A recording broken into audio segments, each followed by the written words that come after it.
Life really does begin at 40. Up until then, you are just doing research.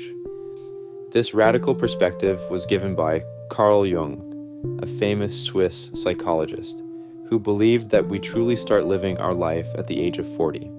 This idea is contrary to popular belief that the early years of our life are the best we will ever experience.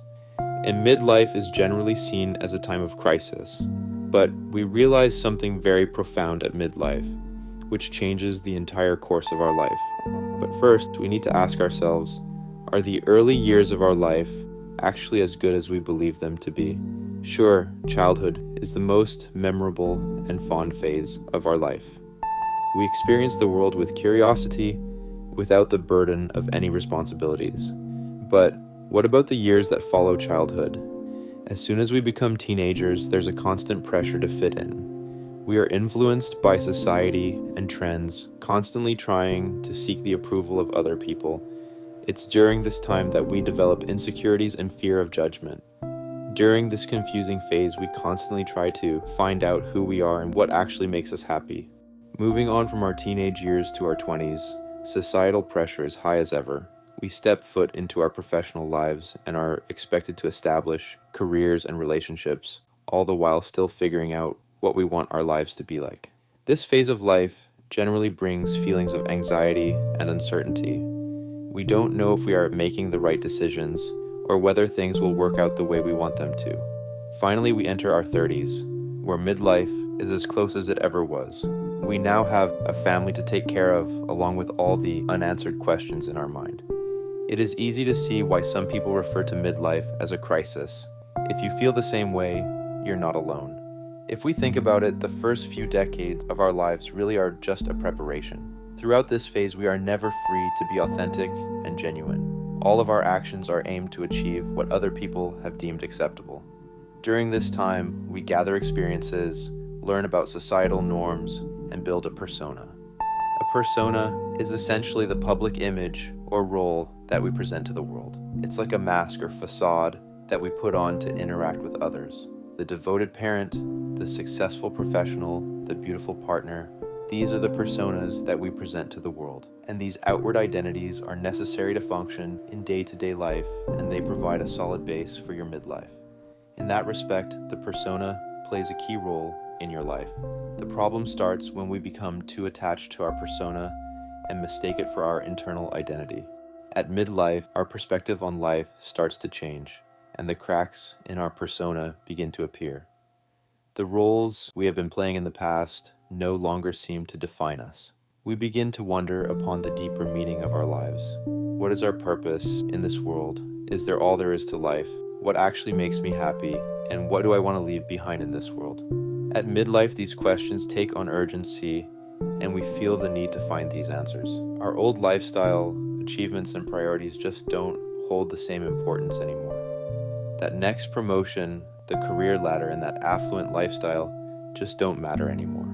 You realize that much of what you chased in the first half of your life didn't really matter at all. Having this feeling is completely natural, and everyone feels the same way at midlife. This realization is very unsettling, but it is also liberating. It feels like the first decades of our life were a complete waste, as the ambitions we had were never our own. But now at the age of 40, you are free from the influences of society. You are no longer young and burdened by expectations. At midlife, it finally feels like you are out of the spotlight and can truly be yourself. While the persona serves a purpose, it is not the entirety of who we are. Over time, if we over-identify with this mask, we risk losing touch with our inner world and authentic self. And as we age, we realize there's more to life, and it all comes down to a simple fact. Nothing matters. What you dress like, what you identify as, and what you choose to do doesn't matter. Everything in this world is temporary, including your actions and your life. We are all just living through a random sequence of events where the possibilities to our reality are limitless. In this scenario, the most stupid thing you can do is base your decisions on what other people think. We live our life in a continuous pattern without realizing we have a lot more options than we allow ourselves to believe. We might start to think why we do this job instead of that job, or why we live on this continent rather than that one. There are so many paths we can take in our life. Midlife provides us with this freedom and perspective, and to put it into action, we go through a process called individuation. The process of individuation begins when we start to question the persona and recognize its limitations. This often happens during significant life transitions, moments of crisis, or deep introspection, times when the gap between who we present ourselves to be and who we feel we truly are becomes impossible to ignore. After moving beyond the persona, we encounter the shadow. The shadow represents the aspects of ourselves we've suppressed or denied, often because they conflict with societal norms or our self-image. Confronting and integrating the shadow is a key step in individuation. It allows us to embrace our full humanity, including the parts we may find uncomfortable.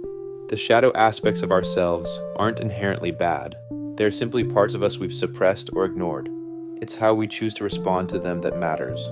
By acknowledging and integrating these aspects, rather than reacting to them unconsciously, we can transform them into sources of strength and growth. Everyone carries a shadow, and the less it is embodied in the individual's conscious life, the blacker and denser it is. At midlife, we become less reactive and more reflective. We question our purpose in this world and the meaning of our existence. The answer to this question cannot be found externally. To find the answer, you must turn inward and confront all your fears and insecurities. In the 1930s, Pluto was first discovered and classified as the 9th planet in the solar system. But as further research was conducted, Pluto was reclassified as a dwarf planet.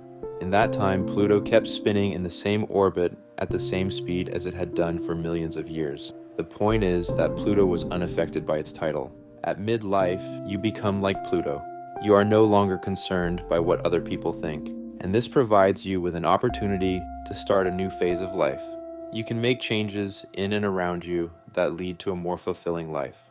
Individuation is not about becoming perfect, but about becoming whole. It's a lifelong process of aligning our conscious and unconscious minds, embracing our complexities, and living in harmony with our true nature. By moving beyond the persona, we unlock the potential to live a life of deeper meaning, authenticity, and connection. A similar concept of self-actualization was given by Abraham Maslow, which refers to the process of reaching one's fullest potential and becoming the best version of oneself.